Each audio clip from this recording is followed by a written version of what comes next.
Radio selama 2 tahun, SD, SMP, SMA, universitas. Kemudian Yus Angker selama 1 tahun, luar biasa. Narasumber untuk pelatihan guru Min 1 Medan tahun 2020, narasumber untuk bimbingan teknis guru TK dan PAUD Sekota Medan, Dinas Kota Medan tahun 2022, sebagai narasumber untuk parenting meeting SD Metodis Tanjung Merawa pada tahun 2023 yang Ibu SU. Mungkin ini saja yang bisa saya beritahukan karena sudah dipaparkan melalui untuk kita semua. Terima kasih pada Ibu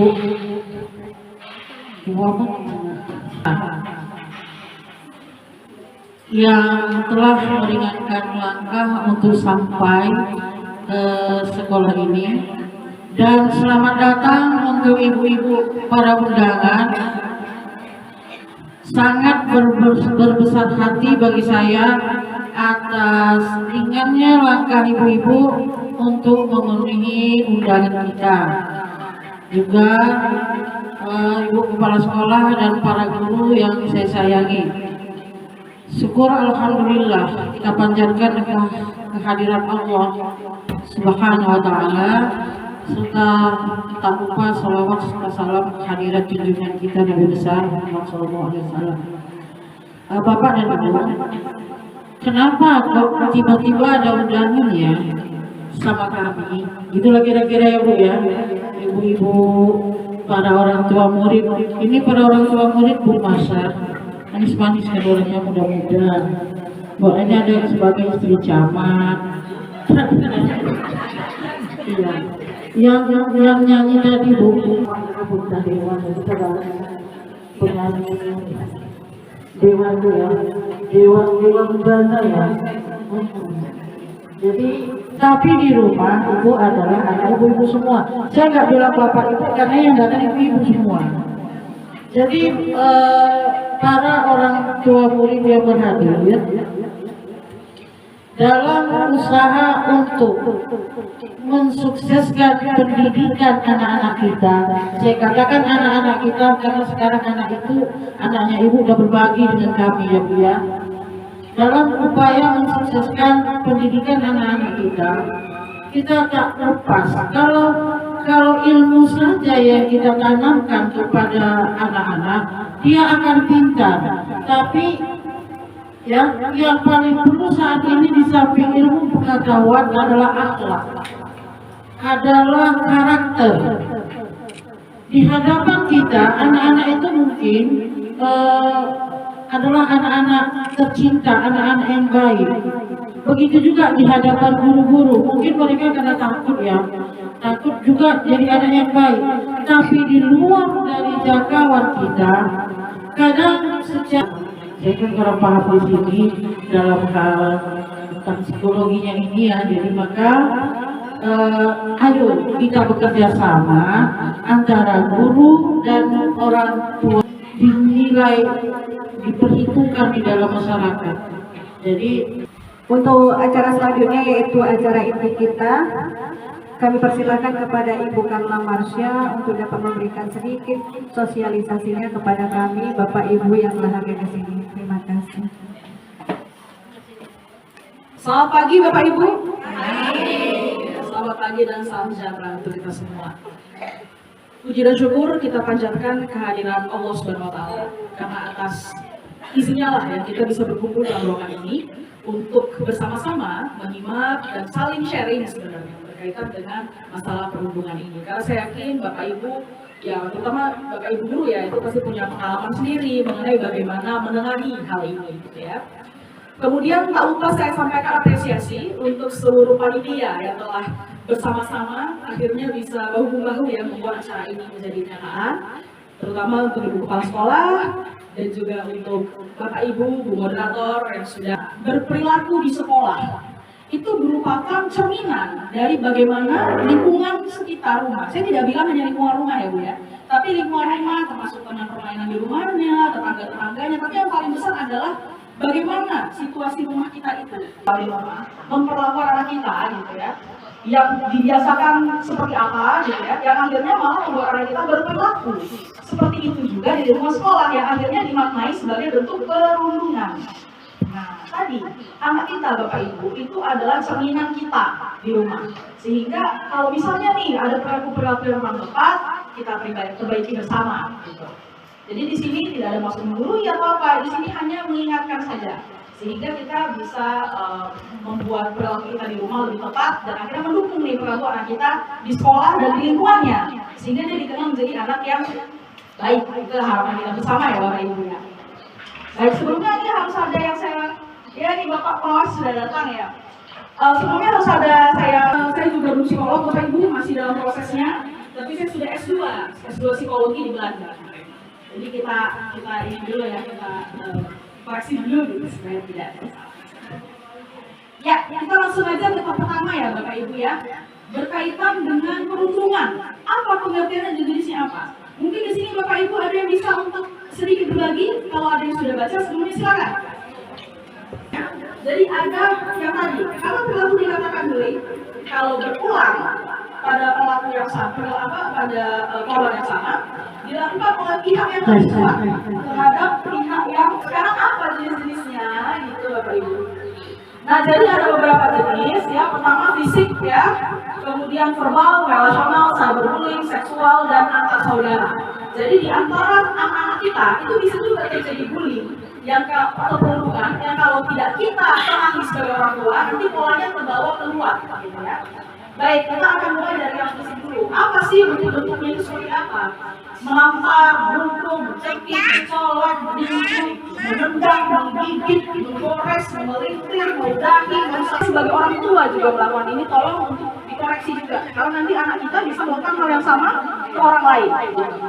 Selanjutnya, secara verbal itu apa sih yang dikategorikan secara verbal? Misalnya name calling, memanggil nama julukan, item, birong, gendut misalnya, ya itu masuk dalam kategori perundungan. Taunting, mengejek misalnya, oh si ini kan karena dia begini kan. Kemudian belittling, meremehkan, oh dia nggak bisa ini karena dia seperti ini, karena dia begitu, nggak bisanya dia, ya. Kemudian cruel criticism atau kritikan yang kejam. Bagaimana kita selama ini mengkritik anak kita? Sudah sesuai peruntukankah atau terkadang menjatuhkan mental anak kita? Kemudian selanjutnya personal defamation atau fitnah secara personal. Ya, harapannya tidak kita lakukan di rumah seperti ini. Racist slurs atau menuduhkan secara rasial. Ya, sexually suggestive atau bermaksud bersifat seksual. Sexually abusive remark, ucapan kasar secara seksual. Ini harapannya tidak terjadi ya di rumah ataupun di kelas kita ya Bapak Ibu ya. Selanjutnya adalah secara relasional. Jadi di sini kita melemahkan harga diri atau harga diri korban ini dilemahkan secara sistematis dengan tidak diikutsertakan ke dalam lingkungan dia di situ.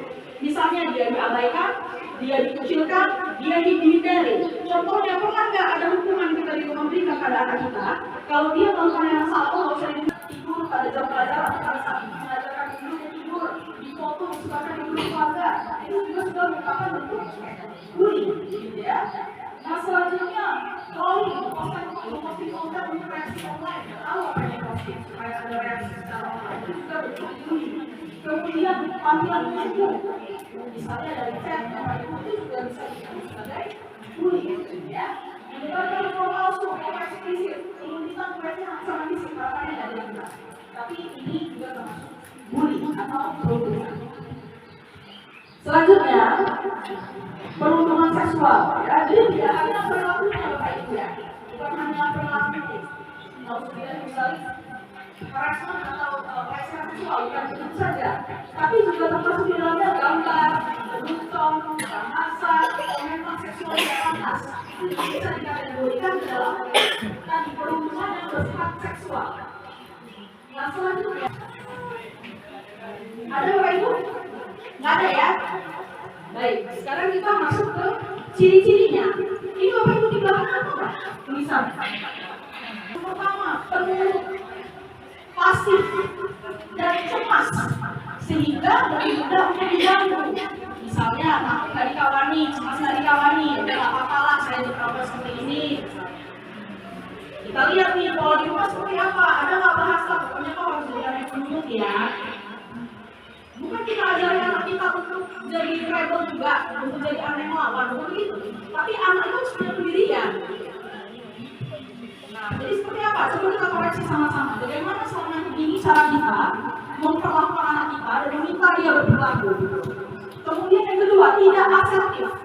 Asertif ini adalah kemampuan untuk mengatakan tidak. Ada anak-anak yang ini, anak-anak yang minta dipenuhi terus. Misalnya saya maunya A, ya harus A. Sehingga dia terus tidak yakan. Maunya A. Misalnya maunya mainnya warna pink, gitu ya. Sampai dia nangis-nangis, dia bagaimana kita kasihkan. Selanjutnya jadi terbiasa, jadi kalau ada yang tidak sesuai dengan keinginannya, dia pindah. Masalahnya kalau pada lingkungan, jadi anak kita jadinya di gunung, atau anak kita jadinya dipisahkan, makanya kalau berteman tadi ya. Nah, hal seperti ini, yang mungkin yang sepele, tapi dari kecil sudah begini, tidak kita antisipasi, tidak kita berikan, ini bisa berbagai macam.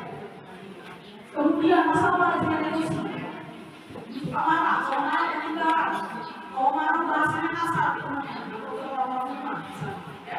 kemudian mengontrol, memimpin, jadi dia terbiasa juga untuk dikontrol, atau melakukan duluan, karena dia terbiasa melakukan empati itu, terbiasa meletakkan diri di posisi orang lain.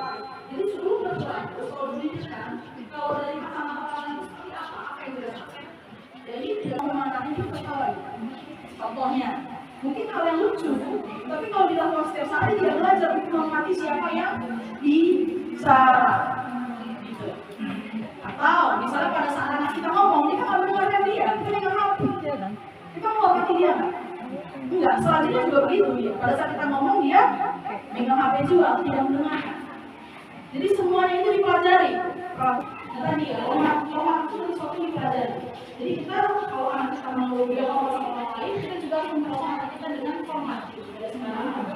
Nah selanjutnya adalah secara fisik lebih pada dengan anak lain, jadi mungkin ada berbeda. Kemudian dianggap populer. Jadi dia memang punya situasi kondisi sosial yang berbeda dengan anak-anak yang biasanya menjadi korban perundungan. Nah, ciri sekolah yang rentan ini mungkin buat bapak ibu ya yang di sekolah, bisa juga di rumah nanti jadi pengingat ya. Pertama adalah sistem punishment dan reward yang kurang konsisten. Contoh anak-anak, tapi juga harus juga dengan anak-anak harus terkesan sebagai orang yang didekati, sehingga anak-anak ini kalau ada masalah bisa mendekati si guru, gitu. Bisa guru yang sulit juga ya. Kemudian yang terakhir adalah sekolah banyak. Misalnya di waktu istirahat, nggak ada guru yang patroli untuk melihat apa yang terjadi pada saat istirahat itu. Contohnya seperti itu, ya. Nah, tapi juga banyak begitu, nggak di satu spesifik sekolah aja, tapi dia ada yang patroli, sehingga nggak ngerti apa yang terjadi di sekitar anak-anak ini. Cara mainnya udah bener nggak ya? Masih di dalam koridor sekolah tidak, misalnya. Karena kan biasanya ini, yang namanya perundungan tidak selamanya terjadi pada situasi sekolah benar. Nah, cuma terkadang yang kecil bisa terjadi pada saat situasi bermain seperti ini, karena ini situasi yang apa ya, yang bebas anak bisa kemana-mana kan gitu. Nah, jadi ini memang pengawasan harus dipegang. Jadi PR sekolah memang besar sekali. Nah, lalu seperti apa dampak perundungan? Bapak Ibu sini ada yang mau berbagi? Misalnya ada nih orang sekitar rumah yang pernah nih menjadi korban perundungan. Seperti apa efeknya ke mereka? Atau tadi saya ngomong kesulitan. Silakan Bapak Ibu. Nah ya. Oke. Jadi dampak perundungan ini ya itu besar sekali. Tidak hanya kepada korban, tapi pada pelaku juga ada dampaknya dan pada sekolahnya juga ada. Pada iklim bukan hal kecil. Nah kita lihat dampak perundungan korban udah pasti ada tekanan emosional. Karena tertekan, efeknya bisa banyak. Tadi harga diri yang rusak, merasa diri tidak berharga, merasa diri tidak penting gitu. Lalu selanjutnya mempengaruhi pencapaian akademik. Pencapaian akademiknya jadinya nggak bagus. Gimana mau bagus? Orang dia pada saat belajar jadi tidak aman. Jadi saya sedang ada tugas praktek di suatu sekolah ya, suatu SMP lah sama kita. Nah memang anak-anak jadi nggak aman rasanya di sekolah itu. Berusaha bagaimana caranya supaya sesuai dengan yang lain. Atau pada sekolah lain lah, ada sekolah tertentu yang bagus banget sebenarnya. Tapi berarti saya kalau supaya tidak dibully, saya harus berpakaiannya itu seperti apa? Tasnya harus bermerek misalnya, supaya anak-anak lain tidak membuli dia. Udah untuk apa? Hal tertentu gitu. Tapi nyaman gak dan dipahami terjadi sesuatu. Yang pertama adalah memutar mata. Memutar mata ini anak itu tadi. Kalau kita kasih aturan, kita kasih saran, bagaimana responnya sama itu? Mendengarkan atau memutar mata? Memutar itu kayak mengalihkan pandangan, kayak nggak mau dengar gitu. Bagaimana selama ini? Ini bukan saya bilang langsung anak kita pelaku, bukan begitu. Tapi berarti kan dia tidak mau mendengarkan. Kemudian merusak barang teman, ini buat guru-guru sekolah, merusak barang teman, atau buat di rumah, merusak barang adik, merusak barang orang tua kalau dia marah. Dia marah atau enggak? Selanjutnya menguntit. Jadi menguntit itu agak ekstrim bahasanya, tapi kalau kita lihat dia suka nggak kayak ngintip-ngintip gitu, dia ngapain. Tapi selanjutnya dia gunakan itu yang dia lihat gitu ya, hal-hal yang dia lihat itu untuk menjatuhkan orang itu. Ada nggak dia seperti itu? Gitu ya. Jadi ini tolong dikoreksi bersama. Ingat tadi saya bilang Bapak Ibu, ini bukan berarti anak ini udah pasti pelaku harus tahu, bukan begitu. Tapi kita lihat ini terjadi perilakunya, kalau bisa langsung dikoreksi. Kalau misalnya dia menggunakan kata pada saat kita ngomong ya, kita kan sama dia. Menurut kamu yang saya bilang ini salah atau benar? Kenapa kamu merasa kalau kamu masih benar? Karena kan berarti dia merasa kalau dirinya benar ya pada saat dia melakukan hal tersebut. Nah, tentunya harus melibatkan orang tua. Jadi orang tua dan sekolah itu harus saling berkalibrasi, harus saling bekerjasama sebenarnya. Karena nggak bisa berdiri sendiri, sekolah tidak bisa mendisiplinkan anak sendiri, orang tua juga nggak bisa sendiri. Jadi kita ajar anak kita memahami posisi berhubungan itu nggak enak sama orang yang dibully itu. Kemudian efek jangka panjang untuk orang yang melakukan berhubungan juga tidak baik, supaya dia merasa terbiasa didengarkan, supaya dia nyaman sama kita. Nah, sama dengan guru-guru juga kalau di sekolah gitu. Memang tadi ya kan berbeda ya antara guru dan orang tua. Tetap aja di sekolah guru adalah orang tuanya, siswa yang salah juga mukul orang juga jadinya. Nah, jadi hal seperti ini kita adalah role model untuk mereka. Kita adalah panutan mereka. Jadi sama-sama yuk kita perbaiki dari rumah dan dari kelas masing-masing. Atau mungkin ada yang kurang dipahami misalnya kalau saya ngomongnya cepat gitu. Silakan Bapak Ibu. Monggo. Bisa. Perilaku ini bisa berlaku bebas. Kayak tadi saya bilang, jadi kalau terbiasa jadi korban, ya dia bisa jadi korban jadinya. Selanjutnya juga begitu dalam kehidupan. Biasa untuk ditindas. Efeknya macam-macam ya, tadi bisa jadi ditindas atau menjadi pelaku selanjutnya. Kemudian kalau pelakunya kayak tadi Bu, jadi kalau ekstrimnya ya bisa menjadi calon penghuni selanjutnya. Kesan adalah orang yang tidak bisa sembarangan ya diberikan pendapat terus diam aja. Orang kan dulu enggak. Jadi menguatkan cara membalasnya atau itu dengan menguatkan dia. Nah, sehingga selanjutnya kita Ibu-ibu dari SD 10530, saya berharap ada pertanyaan dari Bapak Ibu, dari Ibu ya, karena selama ini kan nanya orang ke saya gitu kan ya. Jadi makanya kita datangkan aja lah orang yang tepat gitu kan ya. Jadi bisa bertanya langsung gitu. Atau mungkin Bu Lalanya terlalu cepat kan ngomongnya. Gini Bu Lala, ini misal, ya kan?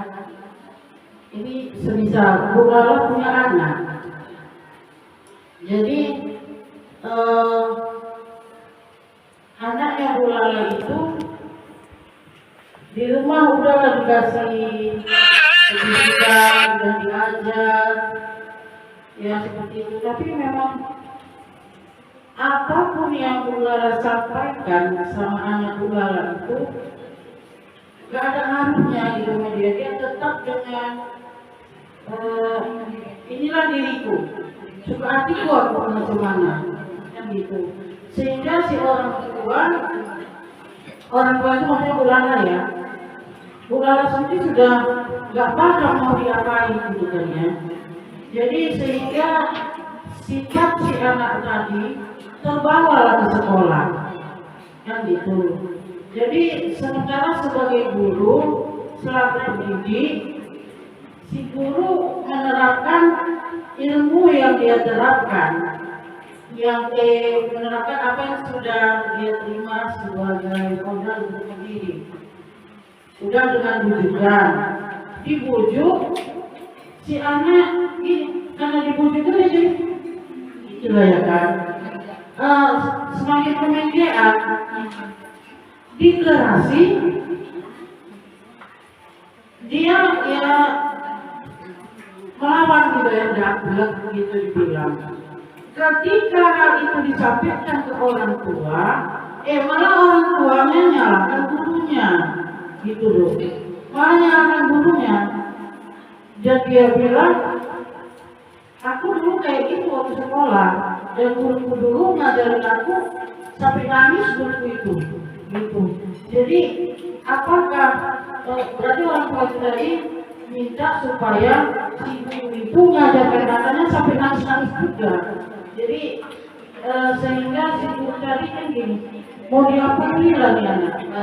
Kemudian udah saya panggil orang tuanya, nggak ke gurunya ya, mungkin dia nggak puas sama gurunya, tapi jelas lah ya Bulala nggak puas gurunya, karena gurunya di sini bukan alat pemuas gitu loh. Jadi kan ketika saya manggil orang tuanya, saya bilang, rupanya dia juga udah bingung nih. Aku tanya mereka karena harus terlalu gitu ya.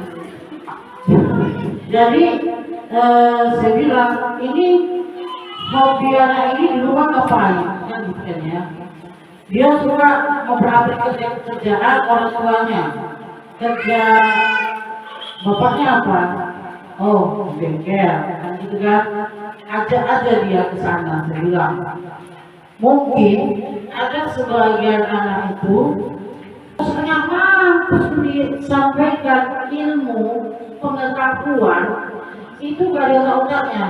Dia bilang sibuk, bilang katanya lagi dalam hatinya. Untuk sendiri bagaimana cara menghadapi anaknya. Nah, karena di rumah aja dibilangin, di sekolah jadi masalah, gitu ya. Sekolah pun bingung bagaimana cara menangani anak ini. Jadi siapa yang dipersalahkan sama bentuk langkahnya bagaimana gitu ya, dari sekolah dan dari rumah gitu ya. Sudah kita kasih lah kan, sampai ketika gurunya sudah mentok, bu aku ampun bukan itu kira-kira, sampai gurunya di dalam dikurung, gurunya dari luar cetek, walaupun kita bisa membukanya, iya kan, bisa buka ini. Jadi tapi artinya perbuatan yang dia lakukan adalah bentuk pemberontakan dari anak itu, gitu kan. Jadi kalau halus nggak bisa, kasar nggak bisa. Jadi kalau perbuatan halus kasar itu perbuatan yang mana yang bisa melakukan perbuatan halus kasar? Jadi orang tuanya bingung, gurunya bingung, kepala sekolahnya bilang, kalau saya bilang ini anak sudah tidak bisa di sini, nggak bisa diajar ngomong sampai macam-macam. Nah, kan gini tadi, ibu-ibu kan sudah dengar versinya kepala sekolah nyampaikan ini loh kejadiannya, begitu kan ya. Terus Bu Lala juga sudah nyampaikan begini. Tentunya pastilah tidak sama apa yang kami sampaikan. Kira iya, introspeksi. Terus apa yang akan ibu lakukan? Banteng anak sampai mati? Ikan misal, kan ada gitu, kan ada kan dibantingin anaknya. Biar kau jangan diberkali, ambil kau tekan, jok mati. Kau bisa mati loh, dan itu. Kira-kira itu. Jadi kita bisa sharing. Kira-kira ya. Kalau salah nggak apa-apa karena semua benar ini jawaban, nggak ada yang salah. Kok nggak ada hukuman kok? Ya kan Bu, nggak ada hukuman. Kita sharing. Nah kira-kira apa berikutnya yang akan ibu lakukan? Tadi kan aku bilang gini, ngapain injek-injeknya? Ngapain diinjek lah? Diinjek-injek? Di rumah Jadi katanya Bu. Jadi ini, apalagi kalau sebelumnya Iya. Nah berarti semua pada orang tuanya yang satu lagi dijawabnya, kamu obati anak saya. Kalau tidak kamu obati, saya lapor ke polisi. Saya udah langsung bu. Terus orang tuanya kan, mana suami kamu masih kerja? Baru kan suruh pulang. Apa kalau seperti itu? Terus Nanya ke saya ini dibawa anaknya bu, anaknya sekolah ini dibawa. Bolehkah kita untuk memedulikan masalah itu? Gak usah, ngapain? Jangan sampai kita aja nih. Jangan sampai kita aja yang menyelesaikan masalah anak kita. Anak kita yang berantem, kita yang heboh. Oh, mana mamanya ini? Kita pedulikan aja. Cuma kita aja yang kita jaga-jaga. Kok itu aja membuat aturan bagaimana? Saya guru di SD 10.300, kebetulan saya guru kelas 5. Ada problem di kelas yang saya hadapi selama ini bahwasannya pelaku bullying itu adalah yang mempunyai lingkungan sosial yang rendah. Kenapa saya katakan demikian? Berdasarkan survei yang saya lakukan sendiri, yaitu survei berdasarkan dari lingkungan tempat tinggal siswa ataupun dari siswa-siswa itu sendiri. Saya banyak bertanya bagaimana di rumah, kondisi keluarga, bagaimana lingkungan dia bermain. Ternyata kebanyakan di sini lingkungan sosial yang benar. Contoh, dia pelaku bullying, tetapi sewaktu dia dibully, dan kita nggak mengharapkan kemudian di dalam kelas, tapi itu terjadi mungkin di luar kelas ataupun setelah istirahat, dia nggak bisa, dia nangis, dia berontak, dia marah, tapi dia adalah pelaku bullying. Kenapa saya katakan dia di lingkungan sosial yang rendah? Saya pernah bertanya, apa yang kamu lakukan di rumah? Ikut beli toge. Apa yang dilakukan di rumah? Jalan tidak ada. Apa lagi yang dilakukan di rumah? Berhenti memasak dan segala yang dilakukan. Sedangkan apa? Karena tidak punya orang tua mereka. Jadi kebetulan ya, kelas saya itu kebanyakan yang berumur. Saya udah mencobanya, tetapi tidak berhasil juga. Akademiknya sama sekali tidak ada. Dia tidak mau belajar, dia tidak mau berhitung, dia tidak mau berpikir. Karena ada pelajaran-pelajaran yang harus untuk pola pikirnya lebih matang, dia tidak mampu mengeluarkan pendapat.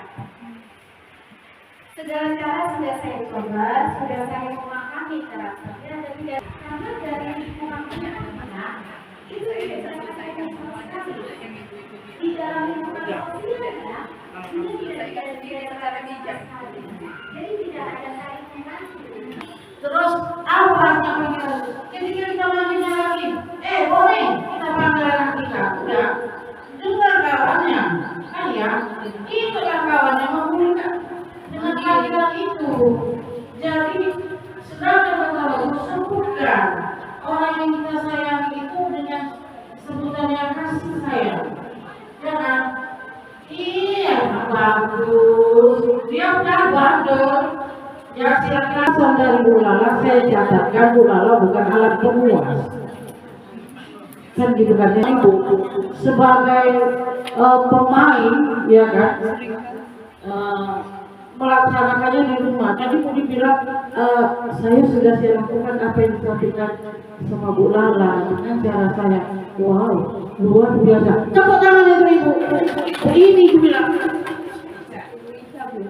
Ibu Cabuk, jadi panggilannya Cabuk.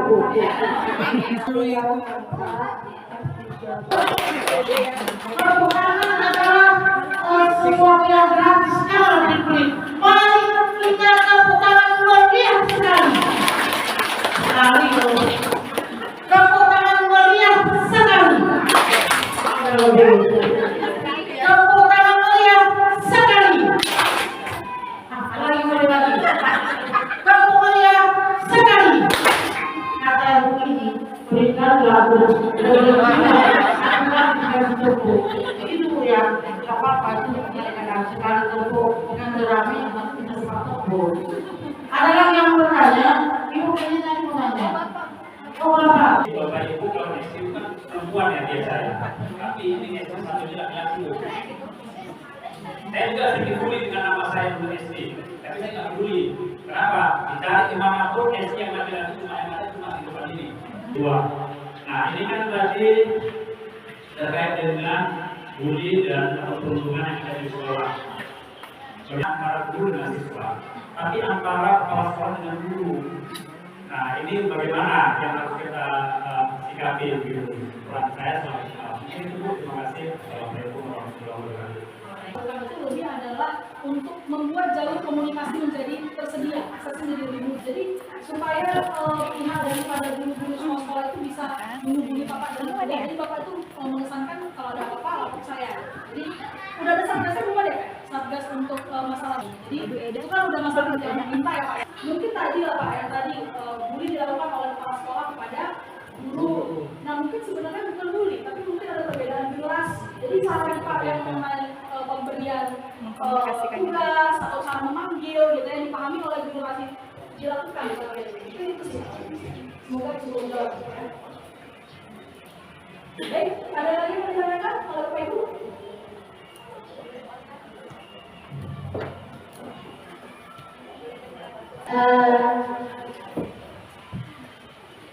Saya pernah menghadapi anak autisnya hiperaktif, sangat hiperaktif. Dan yang pernah saya hadapi, anak autisnya selalu duduk di kursi dengan kegiatannya sendiri. Untuk anak yang hiperaktif ini, kerjanya memulih. Apakah dia bisa dimasukkan ke dalam penyakit, ataukah dia masuk ke dalam jenis seperti itu yang saya lihat selama ini. Nah balik lagi ya Bu ya, untuk bisa memberikan label autis itu harus berdasarkan dari diagnosa seorang yang ahli.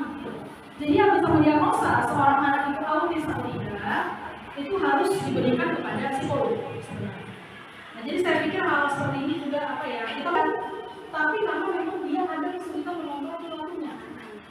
Nah jadi ada perbedaan-perbedaan seperti itu. Nah jadi menurut saya sih kalau memangnya Bu supaya lebih mudah juga untuk masalah diagnosa autis tidak tolong diserahkan pada koridornya saja. Penanganannya nanti juga pasti akan diberikan oleh psikolog. Kalau pihak sekolah, pihak guru harusnya seperti apa bentuk perilaku yang diberikan gitu ya untuk mengakomodasi. Saya tahu sekarang sekolah udah disuruh inklusi semua ya Bu ya. Ya seperti itu tapi memang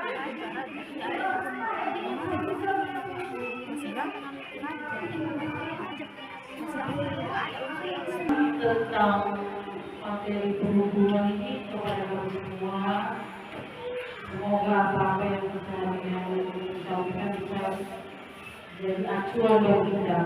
Satu Bapak Ibu yang perlu saya tekankan adalah karena di sini ceritanya tentang anak gitu. Kita berharap tidak akan terjadi perundungan baik dari orang tua dengan anaknya atau guru anaknya. Kok ini nggak bisa ditutup? Oh bisa. Jadi catatan bahwa pada Bapak Ibu adalah bahwa anak-anak kita selalu adalah kelas. Nanti Bapak Ibu kelas. Dan itu adalah kelas bagi Bapak dan Ibu dan Bapak dan Ibu di rumah. Artinya, jika Bu Kiri, halo, Hai. jawablah hai, halo, Hai. hai, Halo. Halo. halo, kan ya, dengan tingkat kenakalan yang berbeda, betul kan ya? Kalau ada kata di sini mungkin dinasihati, ajak dia melakukan apa yang ibu kehendaki bersama artinya. Oh, lebih nakal lagi, kan ya? Jangan bekerja sendiri. Bego nggak bisa kerja sendiri, harus ada orang lain, ya. Nah artinya dalam menggali emas yang beneran kita gunakan alat yang berbeda. Dalam menggali emas permata hati kita, Anda bilang yang berbeda, Bapak dan Ibu. Ketika anak Bapak dan Ibu menyerah Bisakah kita salahkan anak kita? Bisakah 100% kita salahkan anak kita, Bu? Tidak. Oh, ada apa dengan anakku? Itu kan mungkin cara kita dalam mendidik salah. Sayangnya anak bukan harus memenuhi semua permintaan dia. Mau ini kasih, mau ini kasih. Kecil teranja-anja, besar terbang.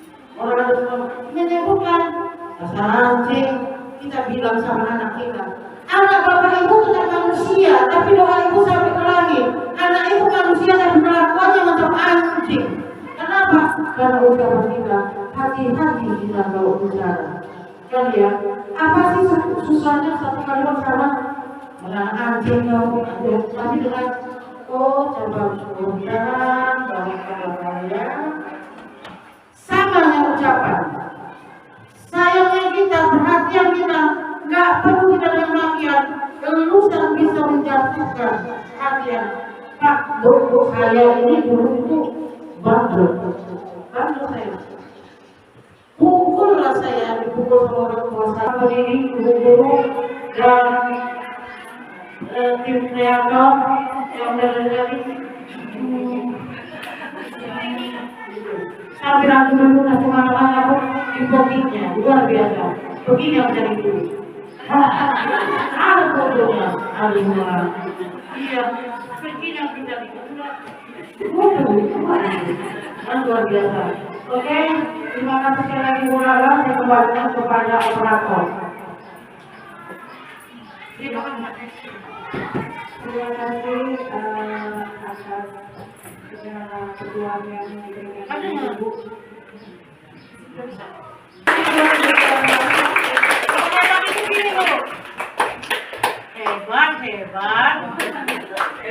Hebat. Langsung diarahkan ke Ibu. Hebat, bung, gitu. Ya, boleh mulai Bu? Boleh. Ayo, ketik dari sini biar berdiri orang Ibu. Hebat. Hebat, Bu. Terima kasih Bu. Terima kasih Bu Edi. Terima kasih. Berdoa menurut agama dan keyakinan masing-masing. Doa akan saya pimpin menurut ajaran agama Islam. A'udzubillahi minasyaitonir rajim. Bismillahirrahmanirrahim. Alhamdulillahirabbil alamin wassalatu wassalamu ala asyrofil anbiya'i wal mursalin wa ala alihi wa sahbihi ajmain. Ya Allah, Tuhan yang Maha Pengasih lagi Maha Penyayang, berilah kasih sayang kepada kami ya Allah, sehingga kami dapat menyelesaikan acara sosialisasi Sobuling ini dengan baik ya Allah. Ya Allah, jadikanlah anak-anak kami, anak-anak senantiasa rindu akan kebaikan, rindu akan kedamaian, dan rindu akan kasih sayang dari orang tua.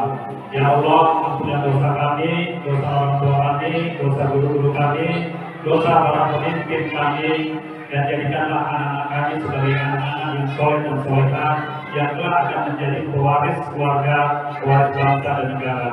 Ya Allah, hanya kepada-Mu lah kami minta dan hanya kepada-Mu lah kami mohon pertolongan. Rabbana dzlamna anfusana wa in lam taghfir lana wa tarhamna lanakunanna minal khasirin. Rabbana atina fid dunya hasanah wa fil akhirati hasanah wa qina adzabannar. Subhana rabbika rabbil izzati amma yasifun wa salamun alal mursalin walhamdulillahi rabbil alamin. Assalamualaikum warahmatullahi wabarakatuh. Acara selanjutnya mungkin ini